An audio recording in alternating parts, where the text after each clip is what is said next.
All right, Bulletin Man, joining you from the bunker on this October 7th. Do appreciate you stopping by. It is a beautiful day in the neighborhood, so I'm going to be brief and hit the streets. The new bulletin is done. I have it in my hot little hands. I got to thank the folks at D&L Printing, Nathan and Ronnie, the world's finest printers, for taking care of the Bulletin Man as they always do. If you need anything printed, if you need signs, whatever your advertising needs may be, you need to call Nathan or Ronnie at D&L Printing, 636-464-8488. They take care of the Bulletin Man, and they can take care of you as well. Today is October 7th. It is the day after my 43rd birthday. I do appreciate everybody who wished me happy birthday yesterday.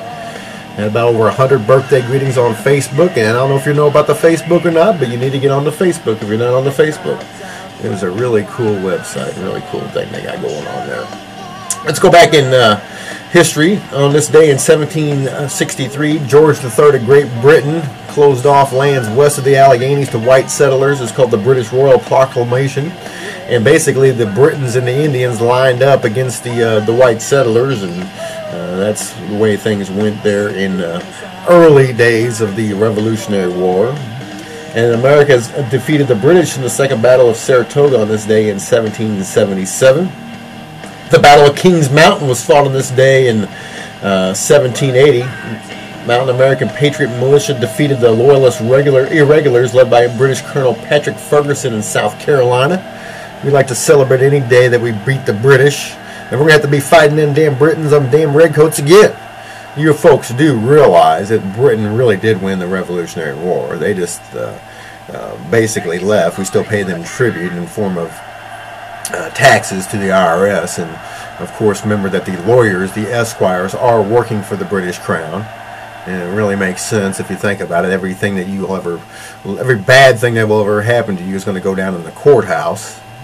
If you ever lose your property, you'll ever lose your freedom, you ever lose your family, it always originates and goes down at the courthouse. So perhaps history does start to make a little bit more sense, huh?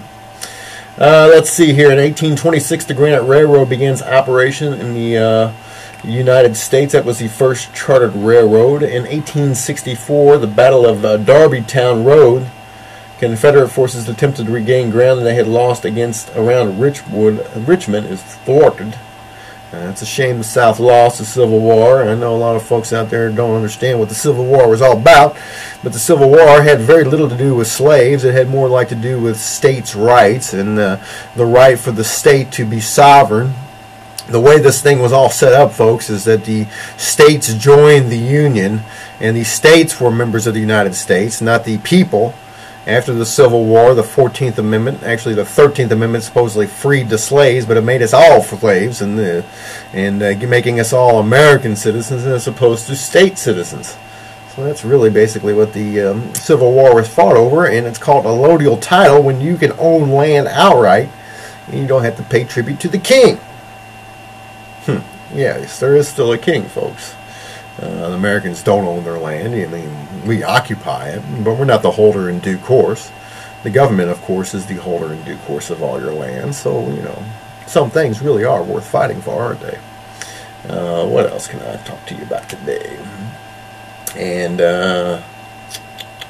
in 1944, the World War II uprising at the Birkenau concentration camp, Jews burned down the crematoria, supposedly. The whole Holocaust thing too, folks. And I'm a Jew. I grew up as a Jew. My family's Jewish. I love the Jewish people. But unfortunately, they're lying to you about the Holocaust. And there were never 6 million Jews killed in Europe. More like 2 or 3 million. Yes, indeed, it was a tragedy. But let's not forget about the 60 million Christians that were killed and slaughtered in Russia by our good buddy Joseph Stalin, who we equipped, by the way. Franklin Delano Roosevelt, Harry Truman, and Harry Hopkins were all aiding and abetting the Russians. You all know that, don't you? I thought you did. And on this day, in 1958, the U.S. manned spaceflight project is renamed Project Mercury. Mercury also has a lot to do with the history of this country.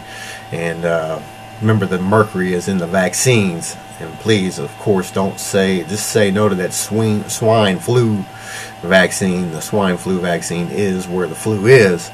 And that's how they're going to spread the flu, is through the vaccine. So don't be getting any flu shots. Thank you very much. You will live and not die and declare the works of the Lord if you don't get a flu shot.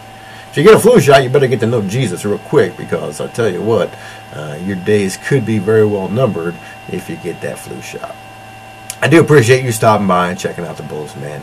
It is October 7th. I got to hit the streets, so I'm going to let you go. Thank you once again for your time and your attention. And as always, we ask you to tell a friend about the one and only Bulletinman, if you would. See you.